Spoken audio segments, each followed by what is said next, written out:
so honored to be here tonight.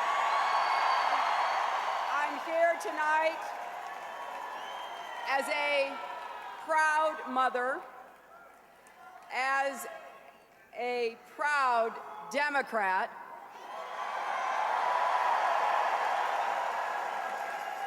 as a proud senator from New York, a proud American, and a proud supporter of Barack Obama.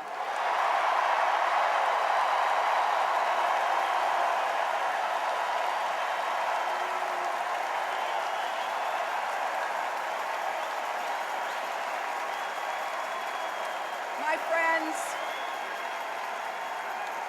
it is time to take back the country we love. And whether you voted for me or you voted for Barack, the time is now to unite as a single party with a single purpose.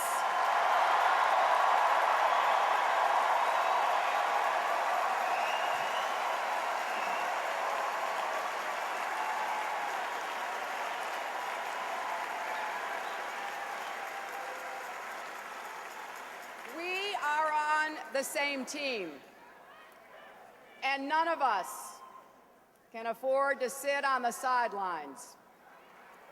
This is a fight for the future, and it's a fight we must win together.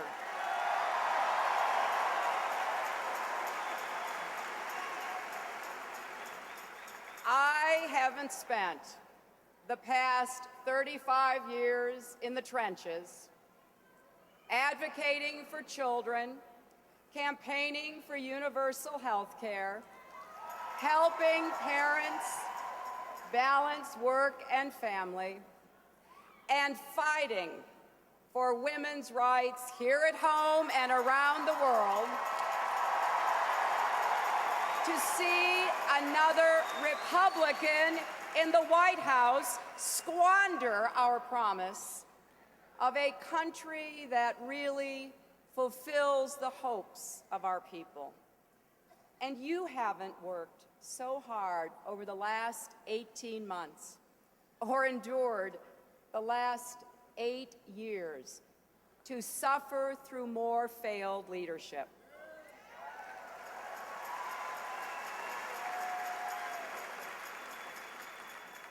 No way, no how, no McCain.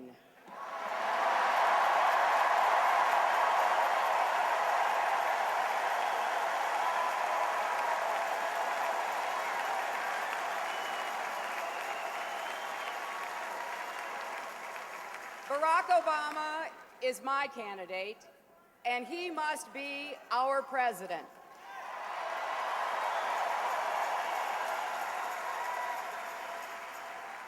Tonight, I ask you to remember what a presidential election is really about. When the polls have closed and the ads are finally off the air, it comes down to you, the American people, and your lives and your children's futures. For me, it's been a privilege to meet you in your homes, your workplaces, and your communities. Your stories reminded me that every day America's greatness is bound up in the lives of the American people. Your hard work, your devotion to duty, your love for your children, and your determination to keep going, often in the face of enormous obstacles. You taught me so much, and you made me laugh, and yes, you even made me cry. You allowed me to become part of your lives, and you became part of mine. I will always remember the single mom who had adopted 2 kids with autism. She didn't have any health insurance, and she discovered she had cancer. But she greeted me with her bald head, painted with my name on it, and asked me to fight for health care for her and her children.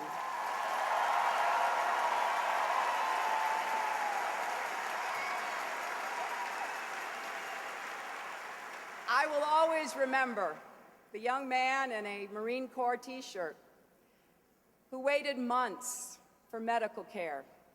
And he said to me, "Take care of my buddies. A lot of them are still over there. And then, will you please take care of me?" And I will always remember the young boy who told me his mom worked for the minimum wage, that her employer had cut her hours. He said he just didn't know what his family was going to do.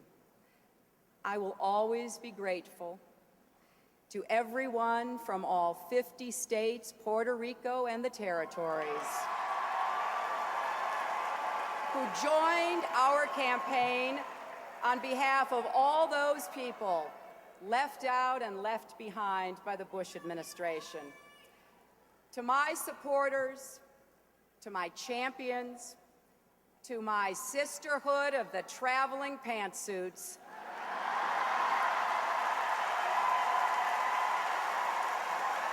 from the bottom of my heart, thank you.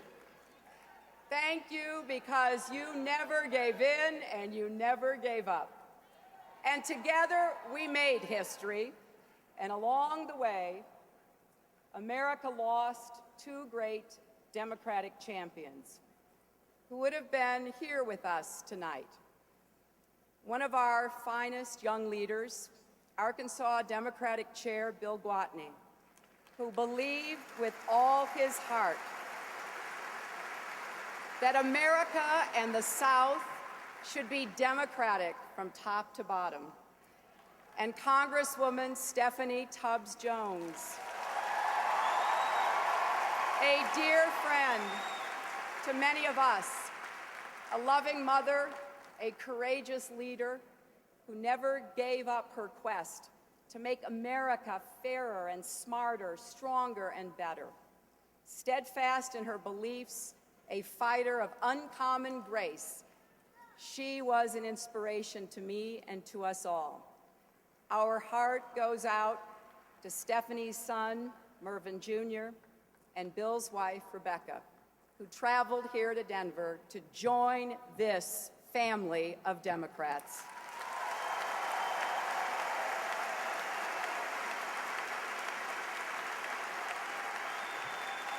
You know, Bill Gwatney and Stephanie Tubbs Jones knew that after 8 years of George Bush, people are hurting at home, and our standing has eroded around the world. We have a lot of work ahead of us. Jobs lost, houses gone, falling wages, rising prices, the Supreme Court in a right-wing headlock, and our government in partisan gridlock. The biggest deficit in our nation's history. Money borrowed from the Chinese to buy oil from the Saudis. Putin in Georgia, Iran and Iraq. I ran for president to renew the promise of America, to rebuild the middle class and sustain the American dream, to provide opportunity to those who were willing to work hard for it and have that work rewarded, so they could save for college, a home, and retirement, afford gas and groceries, and have a little left over each month. To promote a clean energy economy that will create millions of green-collar jobs, to create a healthcare system that is universal, high quality, and affordable, so that every single parent knows their children will be taken care of.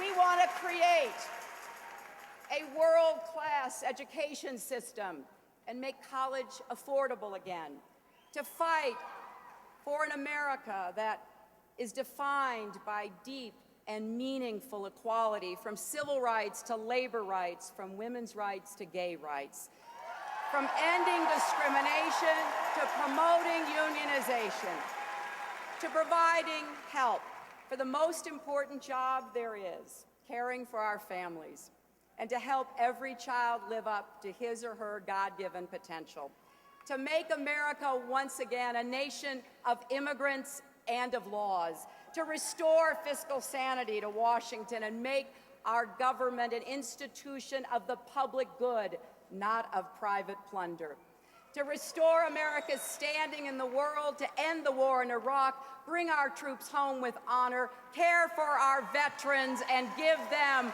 the services they have earned.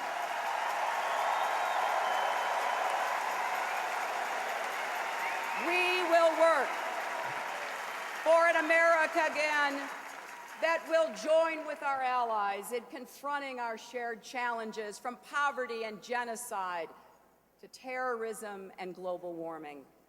Most of all, I ran to stand up for all those who have been invisible to their government for 8 long years. Those are the reasons I ran for president, and those are the reasons I support Barack Obama for president.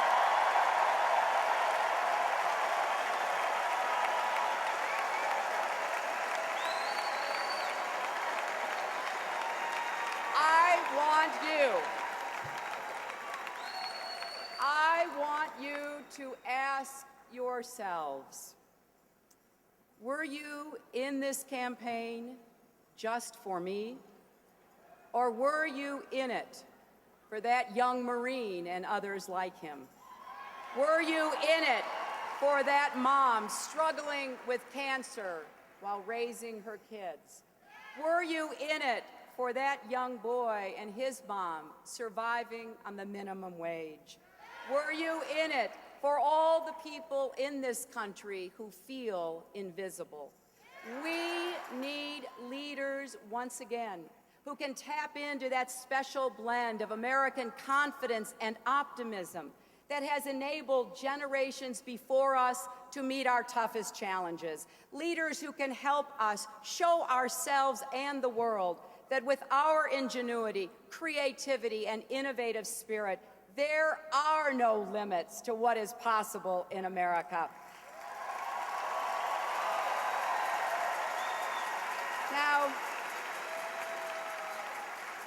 this will not be easy.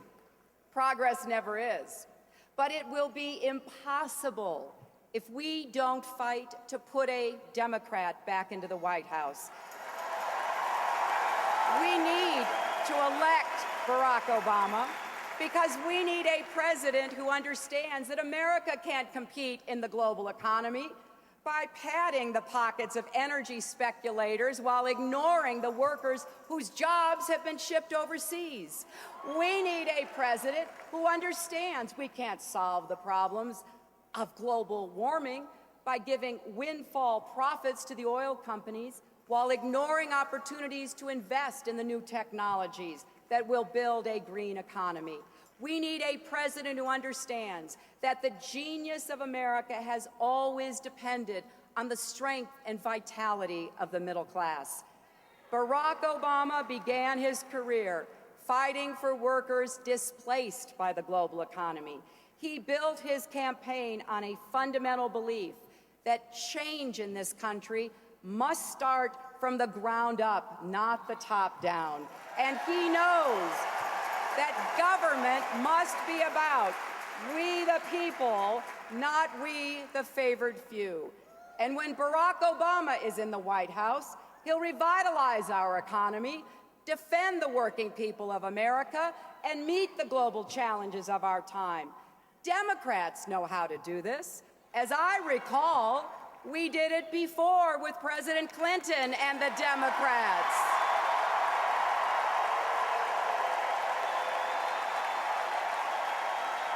And if we do our part, we'll do it again with President Obama and the Democrats.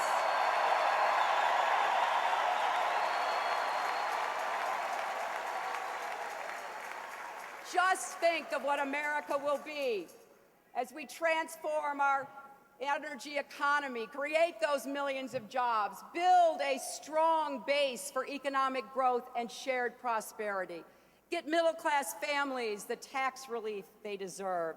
And I cannot wait to watch Barack Obama sign into law a health care plan that covers every single American.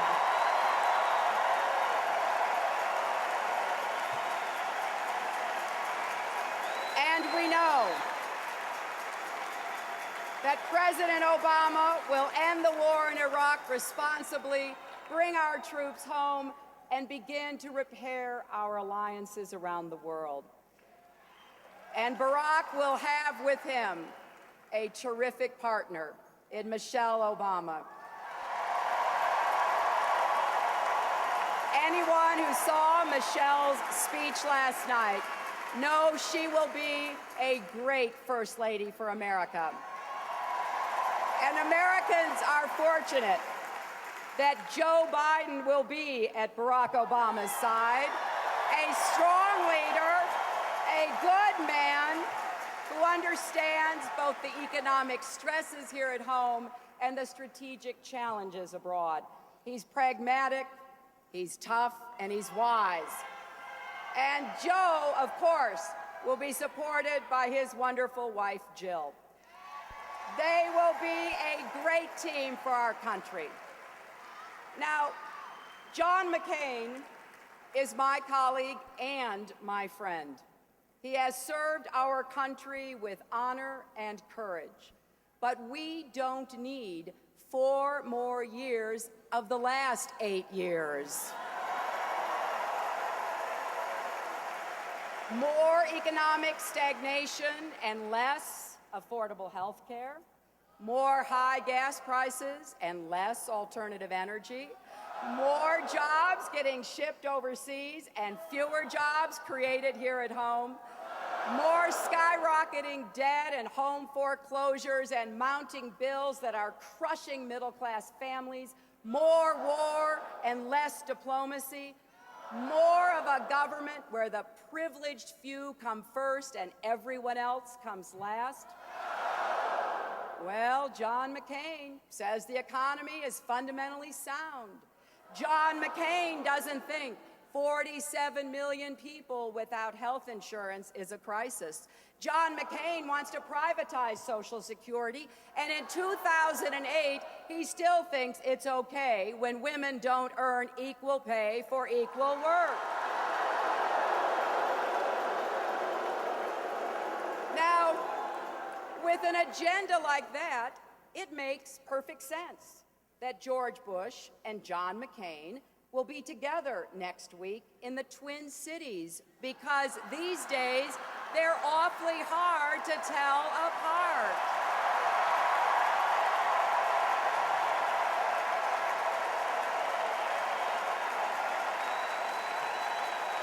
You know, America is still around after 232 years. Because we have risen to every challenge and every new time, changing to be faithful to our values of equal opportunity for all and the common good. And I know what that can mean for every man, woman, and child in America. I'm a United States Senator because in 1848, a group of courageous women and a few brave men gathered in Seneca Falls, New York, many traveling for days and nights, to participate in the first convention on women's rights in our history. And so dawned a struggle for the right to vote that would last 72 years, handed down by mother to daughter to granddaughter, and a few sons and grandsons along the way. These women and men looked into their daughters' eyes and imagined a fairer and freer world, and found the strength to fight, to rally, to picket, to endure ridicule and harassment and brave violence and jail. And after so many decades, 88 years ago on this very day, the 19th Amendment, giving women the right to vote, became enshrined in our Constitution. My mother was born before women could vote. My daughter got to vote for her mother for president. This is the story of America, of women and men who defy the odds and never give up. So how do we give this country back to them? By following the example of a brave New Yorker, a woman who risked her lives to bring slaves to freedom along the Underground Railroad. On that path to freedom, Harriet Tubman had one piece of advice. If you hear the dogs, keep going. If you see the torches in the woods, keep going. If they're shouting after you, keep going. Don't ever stop. Keep going. If you want a taste of freedom, keep going. And even in the darkest moments, that is what Americans have done. We have found the faith to keep going. I have seen it. I have seen it in our teachers and our firefighters, our police officers, our nurses, our small business owners, and our union workers. I've seen it in the men and women of our military. In America, you always keep going. We're Americans. We're not big on quitting. And remember, before we can keep going, we've got to get going by electing Barack Obama the next president of the United States.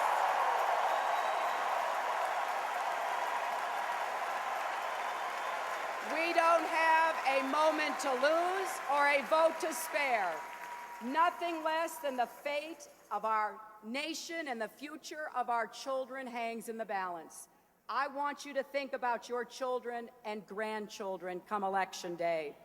Think about the choices your parents and grandparents made that had such a big impact on your lives and on the life of our nation.